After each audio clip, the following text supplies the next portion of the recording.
you know, it's delicious, but, you know, like, I got a carrot juice guy, but he hasn't been coming through for me lately, so, yeah, you know, I feel like I should have, at least once a week, I feel like I should have a carrot juice, you know, or maybe more Looney Tunes themed drinks.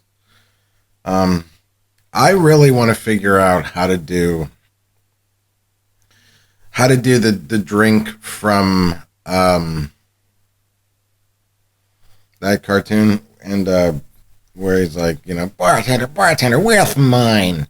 So if anybody has any ideas about how we could achieve that particular drink, the look of it, I'm not drinking actual, you know, like battery acid or whatever the show was.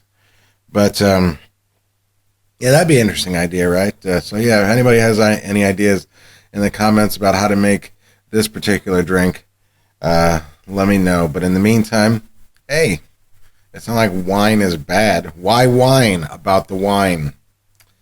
All right, watch the intro.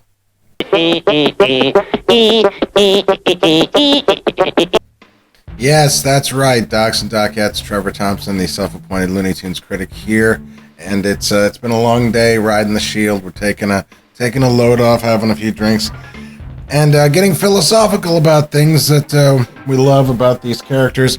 One of the long since debated, argued, whatever questions that you could ask is that, you know, who are the Looney Tunes? A lot of people think those characters right there are called the Looney Tunes, and that's because of Roger Rabbit, because Roger Rabbit coined the phrase tunes, cartoon characters in the real world and all that stuff as being toon characters.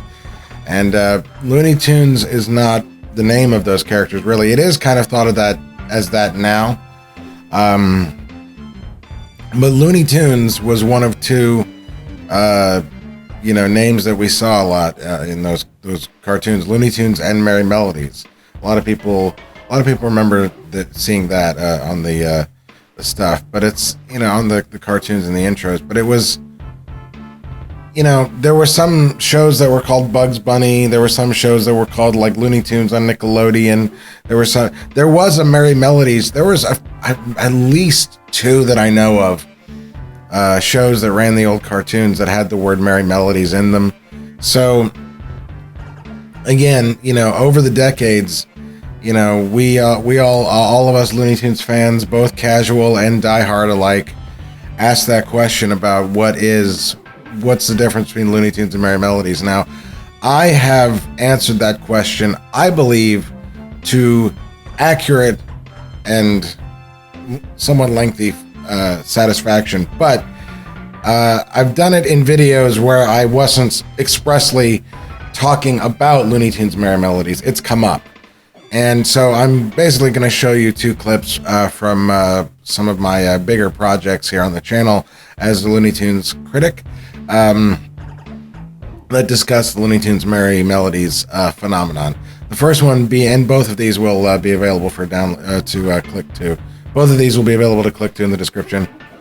Doesn't matter, it says that later. The first one being a cartoon compilation. It's basically just that, a bunch of cartoons, a bunch of Warner Brothers cartoons that are really iconic that we all love, and I host them kind of Masterpiece Theater style, and or A&E or whatever the thing is, you know, or MeTV's Tune In With Me style, if that's your preference. I basically host these cartoons and give you all sorts of information. And at the beginning of it, after I'm talking about Bosco the Talking Kid, the very first Looney Tunes, I also mention the very first Merrie Melody, Lady Play Your Mandolin, and that is, of course, when I mention for the first time, even though this video came out later, the difference between Looney Tunes and Merrie Melodies. Now, there's very little difference today, and usually the words Looney Tunes or Merrie Melodies are just that, words. Empty words, that's all they are! And the further away you got from the early days, the less meaning those words had.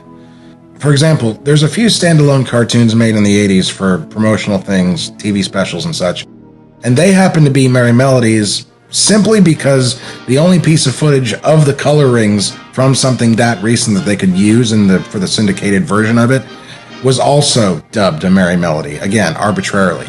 In fact, the movie Bugs Bunny's 1001 Rabbit Tales is technically a Merrie Melody because at the end, just before the credits roll, they show a That's All Folks color rings from some old cartoon, and that one happened to be Merrie Melodies. So, again, arbitrary. However, in these early days, there was a clear difference between a Looney Tune and a Merrie Melody, and in Foxy's case, there were even characters that were relegated strictly to one or the other.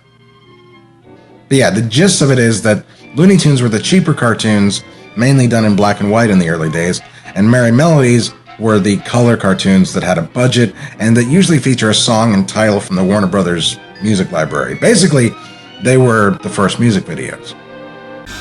I apologize both for that hair and for the weird sepia tone thing. I liked the idea of showing a clip that was in the past and putting a kind of sepia tone, but for some reason I didn't do that for this next clip.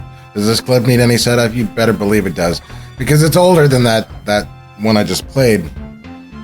But I'm playing it now because really that's just me going on at length and speculating about facts that we all know too well. To really get specific about it, I'm the self-appointed Looney Tunes critic, and as some have rightly pointed out, Jerry Beck is the self-appointed Looney Tunes historian, and has a much greater claim to the name. So this is from an interview that I did with him, and it's from a video that I did called it's basically all about Porky Pig 101.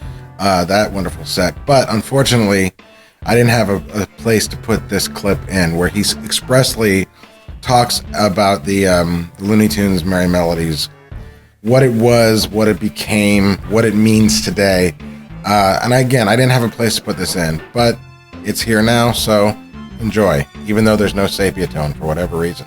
They were totally different series. I mean, I know it doesn't seem that way in the beginning, in the 30s for the most part. One was in the first few years, one was the series that featured their star character Bosco or Buddy, and the other one was their Silly Symphonies, was their miscellaneous. They were literally copying what Disney was doing. Then color comes in, and Merrie Melodies are still miscellaneous in color, and Looney Tunes featuring the stars, now Porky, were black and white. By 1942, the war years, the war's broken out, they both go to color, and the only reason to continue it is because that's how they sold them to theaters.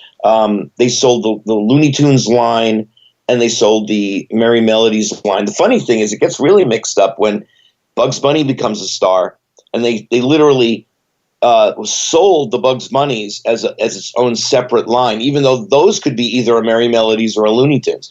I think a lot of the reasons that they kept the names up was they were trademark names that they owned, and they kept them alive. Number two, it was a sales thing. They had these two sets of cartoons instead of one. That's the way they thought of them. Well, there you guys go. I mean, it couldn't be more straight to the point than that. What do you guys think about it? Do those words have any actual meaning anymore? Tell me in the comments what you think, and be sure to give a thumbs up, like, and subscribe so that I can do more thorough and in-depth stuff like the stuff you see here.